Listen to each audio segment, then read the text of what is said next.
The first snow of December had barely begun to fall when Harold Benton, a grey-haired carpenter known by every soul in the quiet town of Maple Ridge, dropped to his knees in the middle of his workshop. In his trembling hands, he held a worn leather envelope, one he had trusted his oldest son, Michael, to keep safe. Harold stared at the empty inside, his breath catching like a man struck by cold lightning. You took it, son," he whispered into the empty room, the words breaking as if they were too heavy to carry. The old workshop smelled of cedar shavings and winter dust, but tonight everything felt sharp, unfamiliar, wounded. The lights flickered as the wind pushed against the thin walls. A half-finished rocking chair, Michael's late mother's design, sat untouched in the corner. Harold had promised to finish it by Christmas, but now his hands shook too fiercely to hold a tool. He sank back against the old wooden bench, eyes fixed on the envelope that once held the deed to his land. The same land passed down from his grandfather. The land where Michael grew up, learning how to sand wood, plant tomatoes, and fold his hands for prayer. Harold's heart pounded with a mixture of disbelief, sorrow, and a quiet ache that felt deeper than any wound he had known. A father can survive many storms, but not always the choices of his children. Outside, the church bell rang its slow evening call, echoing through the snowy streets. Harold closed his eyes, whispering, "Lord, why would my own son betray me?" The wind paused, as if holding its breath with him, but it didn't start there. We must go back a little in time. If this story is already touching your heart, make sure to subscribe so you never miss these messages of faith. And tell me in the comments, I believe God restores families. Your words may be the encouragement someone else needs today. Long before the empty envelope and the trembling hands, Maple Ridge moved at the gentle rhythm only small towns truly understand.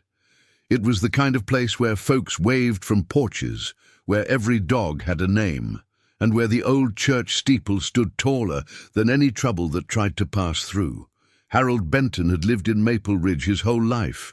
His workshop sat behind his modest white house, its tin roof shining in the morning sun like it was proud of every nail Harold ever hammered into it.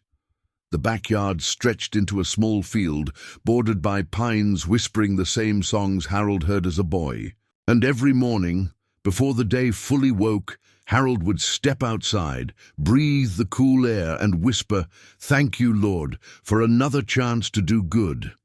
Harold wasn't a wealthy man, not by the world's measure, but everyone in Maple Ridge knew he owned something far richer, a life built on integrity, sweat, love, and quiet faith. His workshop smelled of cedar and pine, the scent of decades of careful craftsmanship. Shelves were lined with old tools, some passed down from his father and grandfather, their wooden handles worn smooth by years of labor. Inside that shop, Harold had raised both of his sons, Michael, the eldest, and Evan, the younger. They learned how to measure a board, how to hold a saw steady, and how to pray before starting a difficult job. "Wood listens to patient hands," Harold would say. "And God listens to patient hearts." Michael, especially when he was younger, would smile at his father's sayings. "Dad, you sound like the old folks at church." And one day, Harold would chuckle, "You'll realize they were right about most things." Life had been simple then, the kind of simple people only miss once it's gone. Maple Ridge wrapped itself around Harold's routine like a familiar quilt. Mrs. Turner still swept the porch of the corner store every morning. Mr. Peters still tipped his hat, walking his hounds at sunrise, and the church choir, mostly grey-haired farmers' wives, still practiced the same hymns every Tuesday, their voices drifting across the fields. Harold's days were filled with honest work. He restored old furniture, built cradles for young couples, repaired barns, and, when asked, carved little wooden sparrows to leave anonymously on doorsteps of families going through hard times. Folks whispered that the Maple Ridge sparrows came straight from heaven, but Harold never confirmed nor denied it. he simply smiled and kept carving. On Sundays, he sat in the third pew from the front, right side, always with the same Bible his father had given him at age 14. Its edges were worn, its pages soft. When the pastor spoke, Harold listened the way a thirsty field waits for rain. Faith, for him, wasn't loud. It was steady, like the heartbeat of the town. Michael had once shared that same heartbeat. As a boy, he had bright, eager eyes and a way of asking big questions, questions about life, about God, about why some people struggled more than others. Harold always answered with the calm patience of a man who knew storms pass best when you don't run from them. But as Michael grew older, the questions changed. He began to look at Maple Ridge through eyes that felt too big for it. While Harold found peace in routine, Michael found restlessness. He wanted more, faster success, faster money, faster respect. "Dad," he said once, leaning against the workshop doorway, "don't you ever feel stuck?" Harold set down his plane and wiped sawdust from his hands. "Stuck? No, rooted. Yes, roots keep a man steady." Michael sighed. "Maybe I don't want roots." Harold had felt something shift that day, a breeze changing direction. But he prayed quietly, believing God could guide any wandering heart. Still, even as Michael drifted, Harold continued his steady rhythm. He visited neighbors, fixed their fences, prayed for the sick, brought pies to grieving families, even though his own attempt at baking always leaned more on the burnt side. Every December, he built toys for the church's Christmas charity, simple wooden trucks, tiny doll beds, wooden crosses smooth enough for tiny fingers to hold without splinters. He carved each one with the same prayer: "Let this bring peace to some little heart." And every year, Michael used to help until he didn't. The last peaceful winter before the betrayal, Maple Ridge was quiet and gentle. Snow rested on rooftops like soft cotton. Children's laughter echoed as they dragged sleds down Miller Hill. And Harold was working on something special, a rocking chair design his late wife, Margaret, had sketched years earlier in a notebook. Harold traced her curved pencil lines with his thumb, smiling softly. "Your mama knew beauty, boys," he had told them when they were young. "She saw it in God, and she saw it in people." Evan nodded, helping his father sort the wood. But Michael didn't look up from his phone. A shadow lingered in his eyes that Harold had begun to recognize, a hunger for something that didn't come from honest work. Still, Harold prayed every night. "Lord, keep his heart soft." The Lord listens, but sometimes he lets a lesson unfold. And the winds that winter carried more than snow. They carried the quiet beginning of a heartbreak Harold never imagined. In those quieter days, before betrayal took root, Harold carried a humble dream inside his aging heart. It wasn't a dream of wealth or recognition. It wasn't even a dream for himself. It was a dream woven from memories, unfinished promises, and a father's hope.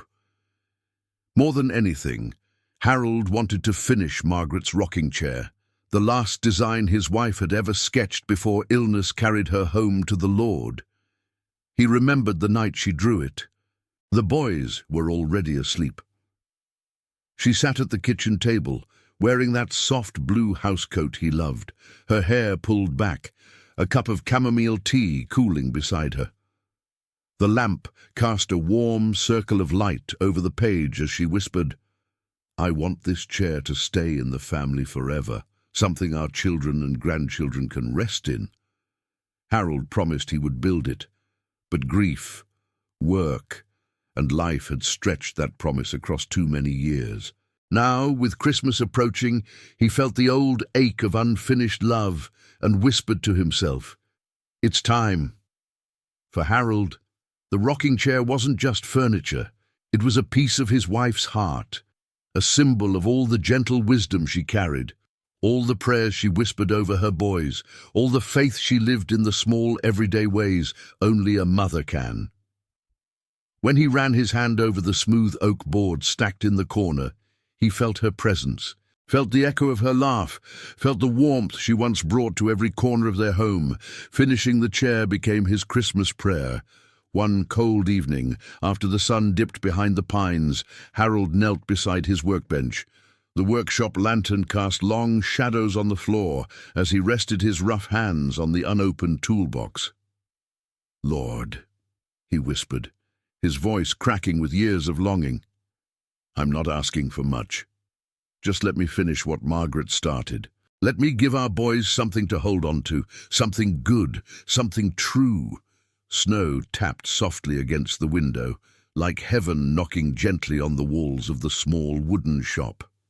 "And Lord, if it's your will, bring Michael back close to you. I know he's drifting, but I believe no child wanders too far for your hand to reach." It was a quiet, trembling faith, one that waited without complaint, one that still believed in slow miracles. But under that prayer lay a worry Harold never spoke aloud. Michael's restlessness had grown. His visits had become shorter, his excuses longer. His eyes, once bright with curiosity, now flashed with something sharper, something that feared small towns, hard work and slow rewards. Harold felt the distance widening like a crack in winter ice, and he feared that if it spread too far, something precious would fall through. Still, he hoped. Still, he prayed. Still, he believed in his son. The rocking chair, he thought, might even bring Michael back, if only for a moment. Maybe the memory of Margaret's love would soften whatever hardness had settled in him. Every morning thereafter, Harold opened the workshop with new purpose. He measured each board carefully, sanding them as if handling something sacred. He blew away the dust with long, patient breaths. He hummed Margaret's favorite hymn, Blessed Assurance, letting the melody steady his hands. To anyone else, he was simply building a piece of furniture. But to Harold, he was stitching together a promise, a memory, and a prayer. What he didn't know, what he couldn't know, was that this dream would soon collide with betrayal so deep it would shake the very ground he walked on. But for now, he dreamed. For now, he held hope. For now, the rocking chair stood as a quiet symbol of love, waiting for the storm he didn't yet see coming. Winter tightened its grip on Maple Ridge with the kind of cold that settled deep into the bones of the town. The sky turned pale and heavy, and the fields, once green with summer hope, slept beneath a blanket of frost. It was the kind of season that tested roofs, fences, and hearts. Inside his workshop, Harold Benton faced a trial that didn't roar like a storm. It crept. For weeks, his hands had begun to shake, not constantly, but often enough that it worried him. Sometimes he blamed the cold, sometimes age. But late at night, when he lay in bed listening to the wind rattle the window, he wondered if it was something deeper. Still, every morning, he pushed through it, faithful steps, quiet endurance. The rocking chair pieces lay arranged on his workbench, ready to become something beautiful. He wanted it finished before Christmas. He needed it finished. It felt like the last thread of connection to Margaret, to the boys, to the life that once felt full and steady.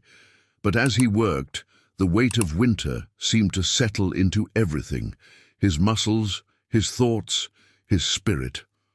One morning, Harold woke before dawn, as he always did. The air was so cold it nipped at his lungs. He walked into the workshop, lit the old propane heater, and rubbed his hands together. But as soon as he picked up his chisel, it slipped from his grip and clattered to the ground. Harold sighed, lowering himself to pick it up. "Come on now. Steady," he whispered to his own fingers, as if scolding children. He tried again. The chisel trembled. The line he carved in the oak wavered. Not much, but enough that he had to stop, staring at the imperfect cut. The workshop felt too quiet suddenly, like it was listening to his frustration. He rested both hands on the bench and bowed his head. "Lord, give me strength," he whispered, "just enough for today." The heater hummed gently, warming nothing fast enough. At the grocery store, neighbors noticed his slower steps. At church, he struggled to stand during the hymns without leaning on the pew. At home, the nights felt longer, filled with a loneliness he never spoke of. Grief, age, and exhaustion were stitching themselves together into a heavy cloak he didn't ask to wear. Evan visited often, bringing warm meals and checking in. But Michael, he was more distant than ever. Weeks passed without a call. When Harold dialed him, the phone rang and rang until voicemail answered with a cheerful message that felt colder than the snow outside. "Hey, it's Mike. Leave a message." Harold left several. Some were long, some were short. All ended with the same gentle plea. "Just call your old man when you get the chance." But silence grew, and a father's heart always feels silence louder than anything else.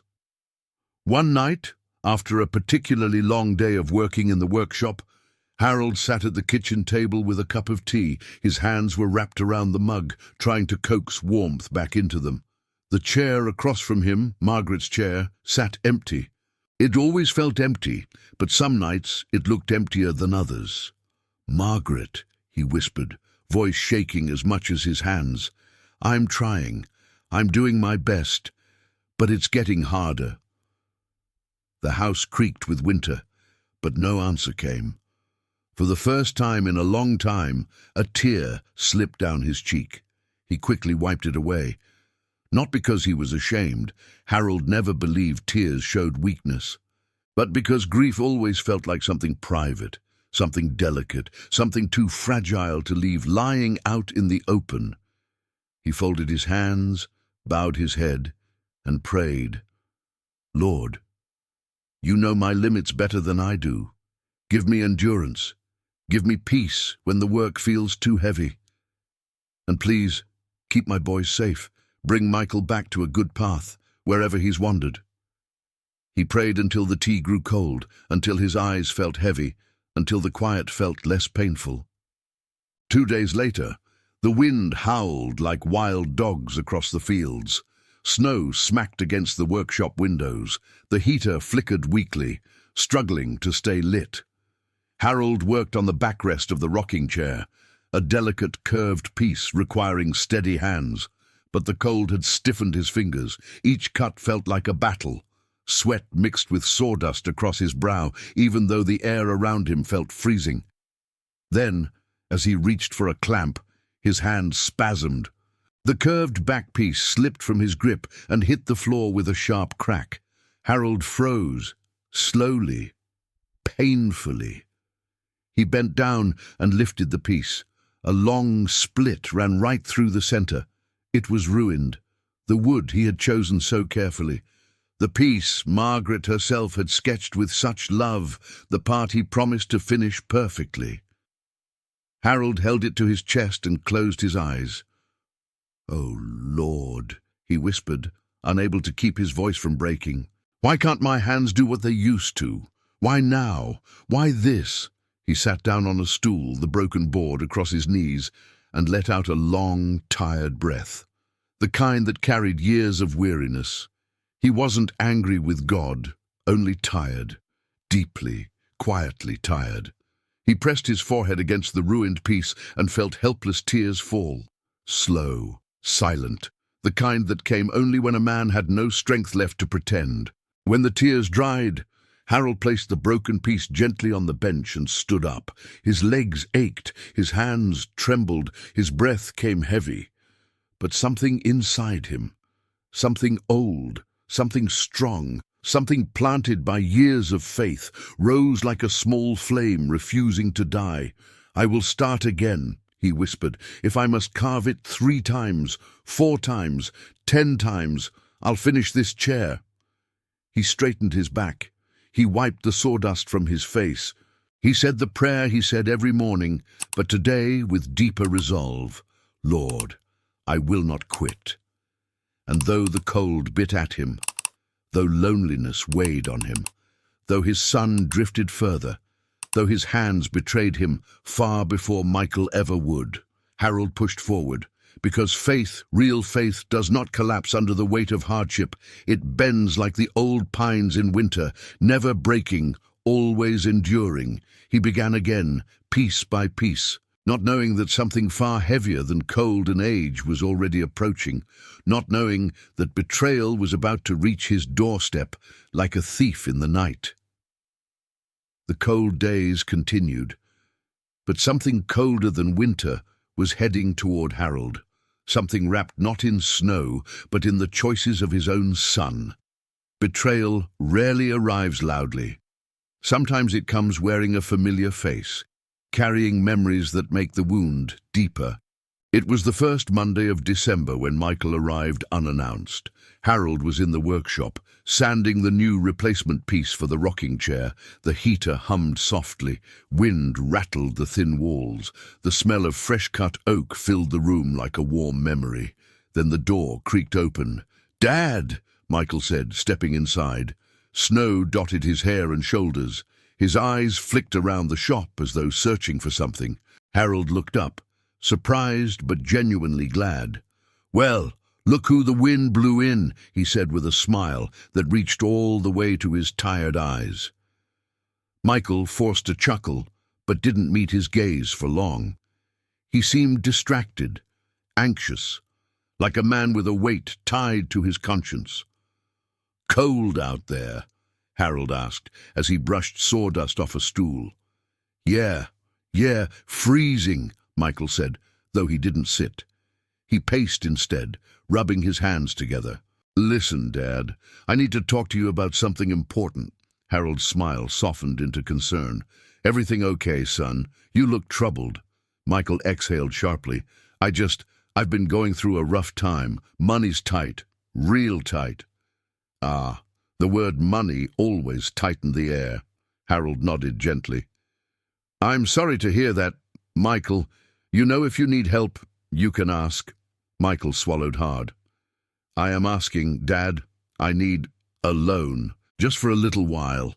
A few thousand. I promise I'll pay it back." Harold hesitated. He wasn't a wealthy man by any stretch. Nearly everything he had was tied up in tools, work, and the land his family cherished for generations. "I don't have that kind of cash lying around," Harold said softly. Michael stopped pacing. "Dad, I know you don't have cash, but—" His eyes shifted toward the back corner, the locked cabinet where Harold kept important documents. Harold's heart dropped a little. "But what, son?" he asked quietly. Michael cleared his throat. "But you do have the deed to the land. I could use it, just as collateral. Temporarily, just until my business deal goes through." Harold felt the room tilt. "Son, that land is all I have. It's the boy's inheritance. It's your mother's legacy." Michael's jaw tightened. "Dad, I'm not trying to take anything from you. I just need help." Harold stepped closer, putting a steady hand on Michael's shoulder. "I'll help in any way I can, but not by risking the land. Your grandfather worked this soil. Your mother prayed over this home. I can't gamble that away." Michael pulled back sharply. "You don't trust me." His voice carried the sharpness of a man already half ashamed. "I trust you," Harold answered gently, "but I also trust the wisdom God's put in my heart. And that wisdom says the land stays protected." Michael shook his head, anger flashing in his eyes. "You're choosing dirt over your own son." He stormed out before Harold could answer. 2 days passed with no word. On the third evening, Michael returned. This time he brought dinner, takeout from Harold's favorite diner. He set it on the kitchen table with a smile that didn't quite reach his eyes. "Dad, I'm sorry about the other day," he said. "I shouldn't have gotten upset." Harold nodded slowly. "We all get frustrated sometimes." Michael sat across from him.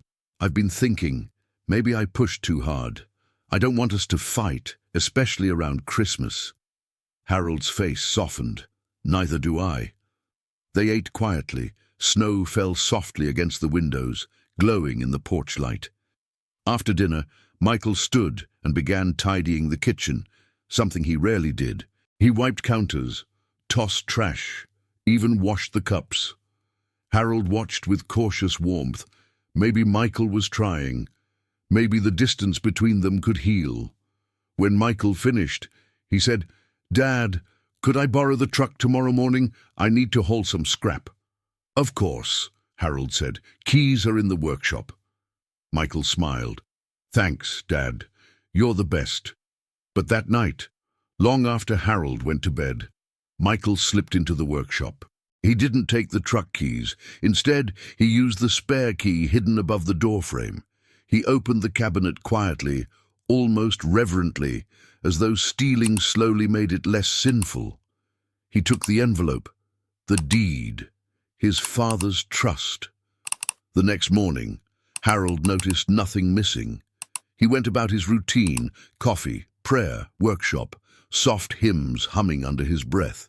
He never imagined his son would walk into a bank that same morning with the land deed in hand, forging Harold's signature on the lending papers. The bank officer was hesitant. "Are you sure your father agreed to this?" Michael smiled with practiced confidence. "Of course. He's just getting older, and I handle the paperwork now." Greed and desperation made him convincing. The loan went through. The land, Harold's land, was now collateral for Michael's debts. Michael left the bank with pockets full of borrowed money and a heart full of denial. He justified it every step of the way. "Dad will understand. This will help him in the long run. It's not stealing if I pay it back. I'll fix it before he even notices." But lies always sound better when spoken to oneself. That evening, Michael returned to the house with a strange energy, part relief, part guilt, part fear. Harold welcomed him in, still unaware. They sat in the living room. The fireplace crackled. Harold handed Michael a cup of hot cider. "You know," Harold said softly, "I'm proud of you. Even if life's hard right now, you're still my boy." Michael froze. Guilt surged up like a wave crashing against a cracked dam. For a moment, just a moment, he considered confessing everything: the deed, the loan, the lie. But pride held his tongue. He forced a smile. "Thanks, Dad." They talked another hour. Then Michael hugged him, a rare, tight hug that whispered, "I'm sorry," without ever admitting why.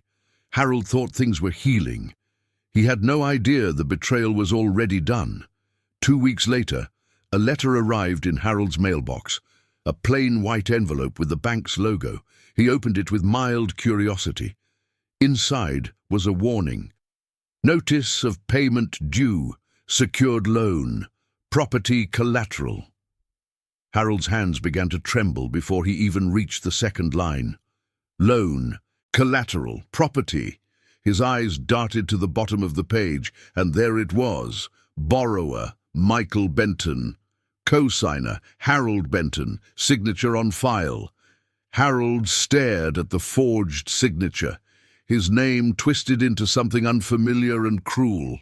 The world seemed to tilt. His breath thinned. His heart fell heavy inside him, heavier than any burden he had carried in all his long years. His own son had done this. The cold outside was nothing compared to the cold settling into his bones now. For a long moment, Harold could only stare at the bank notice, the words swimming in and out of focus. The quiet of the house pressed in on him, thick and suffocating. He felt as if the walls themselves leaned closer, listening to the sound of a father's heartbreak. He sank slowly into the kitchen chair, Margaret's old chair, and placed the letter on the table with trembling fingers. His breath came shallow, his chest tight, not from anger, not even from shock, but from the deepest sorrow a parent can feel, the sorrow of being betrayed by the child you love more than your own life. The heater hummed somewhere in the background. The refrigerator clicked. Outside, the wind whispered along the siding. Harold placed a hand over his eyes. "Oh, Michael," he whispered, voice cracking. "What have you done, son? News travels quietly but quickly in a small town, especially when something important is at stake. The next morning, Harold went straight to the bank with the letter tucked inside his coat. He walked slower than usual, but with a resolve that came from prayer whispered through the night. The bank manager, Mr. Clayton, looked up from his desk as Harold entered. His expression shifted instantly, concern mixed with embarrassment. "Harold," he said, standing, "I was hoping you'd come in." Harold sat, laying the notice on the desk. "There's been a mistake." Mr. Clayton sighed heavily. "I'm afraid there hasn't." "Michael doesn't have my permission," Harold said quietly. "I would never sign the land over." "I believed him when he said you'd approved the collateral," the manager admitted, shame in his voice. "Your signature looked legitimate. But we called this morning to verify something and it didn't sit right." The forged signature lay between them like a wound. Harold closed his eyes. "My son signed my name." Mr. Clayton nodded slowly. The truth was now undeniable, and in Maple Ridge, truth never stays hidden. Michael returned to town 2 days later, confident and upbeat, until he walked into the hardware store and felt the heavy silence. Conversations stopped. People who had known him since childhood avoided eye contact. By the time he reached the street, Mrs. Turner had already said a quiet prayer for Harold under her breath. By the time he reached his truck, Mr. Peters had shaken his head in disappointment. By the time he reached the church steps, word had traveled from one porch to another. Michael Benton betrayed his own father. Gossip didn't ruin Michael. His own actions did. He stormed to Harold's house, bursting through the door. "Dad, we need to talk." Harold looked up from the table. His Bible was open in front of him. His eyes were tired, so tired, but calm. "Sit down, son." Michael didn't sit. "Did you talk to the bank?" "They froze everything. They told the truth," Harold said softly. Michael's face flushed with anger and embarrassment. "You're making me look like a criminal." Harold shook his head. "I didn't make you anything, Michael. Choices do that. You signed my name. You put our land at risk." Michael clenched his fists. "I was going to fix it." "When?" Harold asked. "Before or after they took the land?" Michael's breathing grew sharp, frantic, but for once his excuses couldn't hold him up. They collapsed under the weight of his own guilt. The anger drained from him. What remained was fear, raw, exposed fear. "Dad, I messed up." Harold looked at him with eyes full of grief and love mingled together. "Yes," he said, "you did." The bank launched an investigation. Michael's forged signature was undeniable. Charges could have been filed, serious ones, but Harold refused to press them. "I won't send my own son to jail," he told Mr. Clayton, "but let him bear the weight of what he's done. Let him learn." Michael was barred from taking loans. His credit collapsed. The business deal he claimed would make everything right. It fell apart the moment investors heard his name connected to fraud. The very money he tried to gain slipped through his fingers like sawdust in an open hand. And in the small town of Maple Ridge, where character matters more than cash, he felt the cold sting of lost respect. The proud fall hardest. And Michael fell far. But Harold, even in betrayal, did not turn his back. One evening, Michael stood on the porch, shoulders shaking, breath fogging the cold night air. "I'm sorry, Dad," he whispered, unable to look up. Harold watched him for a long moment, then opened the door wider. "You're still my son," he said, "but trust must be rebuilt." Michael nodded slowly. "I know." The unjust had fallen, not by his father's hand, not by revenge, but by the natural collapse of deceit. Wrongdoing always circles back, always. Winter pressed deeper into Maple Ridge, but inside Harold's small home, a quiet warmth had begun to grow, fragile as a candle flame, yet stubborn enough to hold back the cold. The betrayal had left deep marks, sharper than any knife, but Harold carried them with grace. Every night he prayed not only for strength, but for Michael's heart to soften, to heal, to return to the truth he had once known. Still, pain has a way of slowing a man's steps. And Harold's hands, those faithful tools of his craft, shook more each day. He kept working on Margaret's rocking chair as best he could, sanding edges, shaping the smooth curves she had sketched so many years ago. The chair was nearly complete, only the final assembly remained. But on a night when the temperature dipped below freezing and the wind howled fierce and restless, Harold felt his body give way.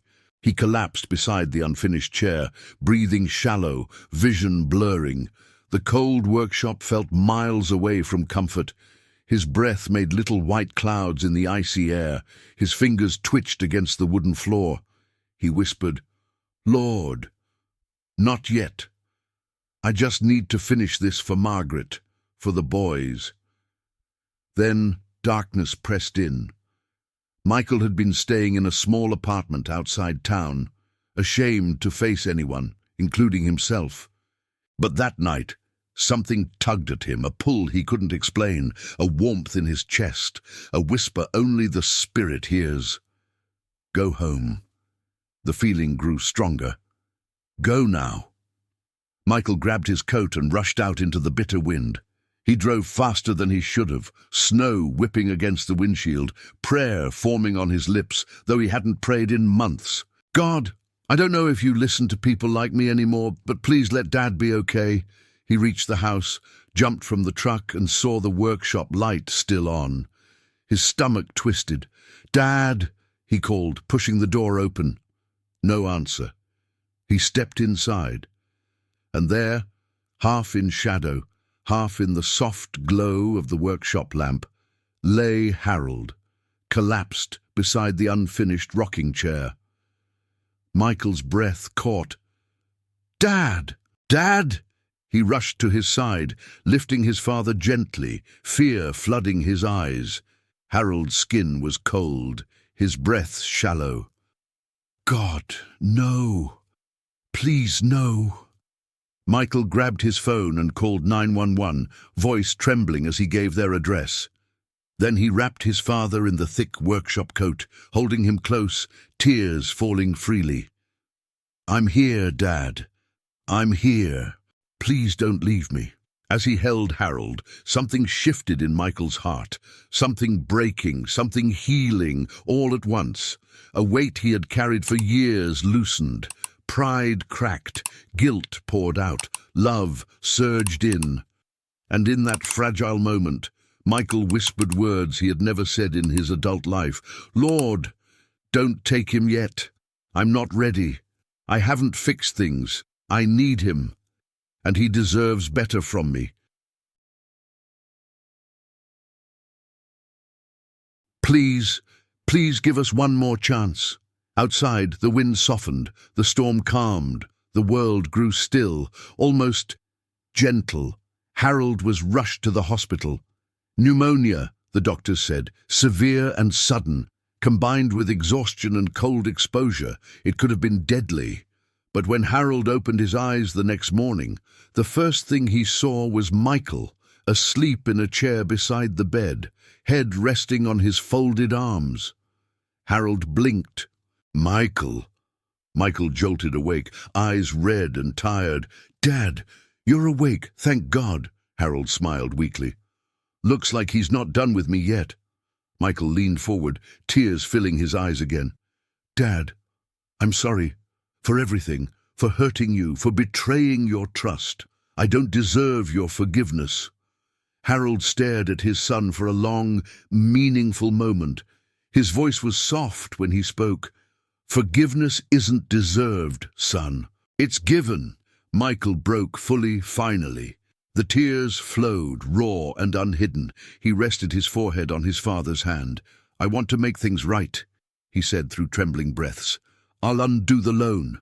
I'll work off every dollar. I'll fix the damage I caused. Just don't give up on me."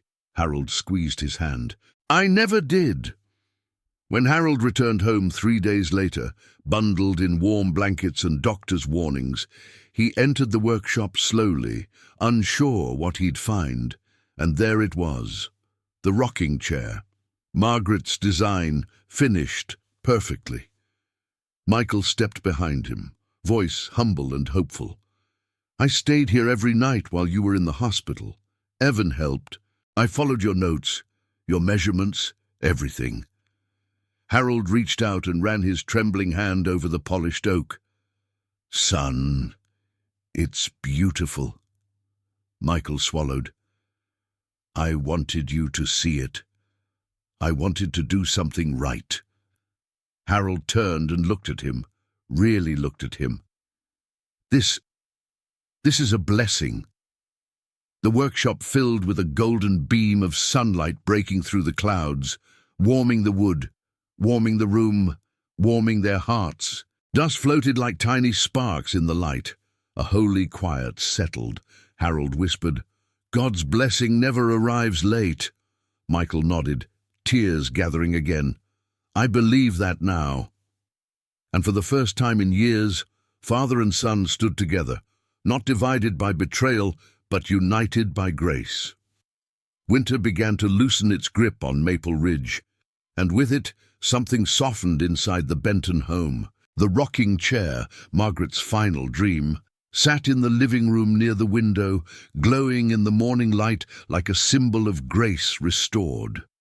The wooden curves seemed almost alive with warmth, carrying not only the memory of a loving wife and mother, but the miracle of a mended relationship. Harold often sat in that chair with a blanket across his knees, rocking gently, watching the snow melt from the pines. And every time Michael walked into the room, he paused, eyes lingering on his father with a humility that had grown deep inside him.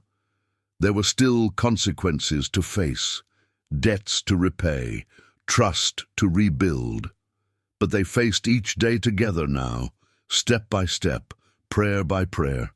The cold season had revealed the truth. Hardship doesn't destroy a family. Silence, pride, and distance do. And grace. Grace brings them back again. In the quiet of those mornings, Harold spoke one final wisdom to Michael, words that would echo through their lives. A heart that returns to God finds its way home again. And in Maple Ridge, people spoke of the story for years to come, not as a tale of betrayal, but as proof that forgiveness is stronger than failure, and that God can turn even the deepest wounds into places where light enters. Timeless moral: what is built on truth will stand, and what is given to God will be restored. And as we close this story today, remember this: no matter how cold the season, no matter how deep the hurt, God still knows how to turn broken pieces into blessings. Harold's rocking chair wasn't just wood and nails, it was a reminder that grace rebuilds what pride tries to tear apart. If God could touch a wandering son's heart and restore a wounded father's hope, He can soften any situation you're facing right now. So as you go into this Christmas season, carry this truth in your heart. Healing begins the moment we place our pain in God's hands. If this story touched you today, if you believe that God can restore what was lost and mend what was broken, write in the comments, "I trust God to rebuild what I can't." Let this be your declaration of faith tonight.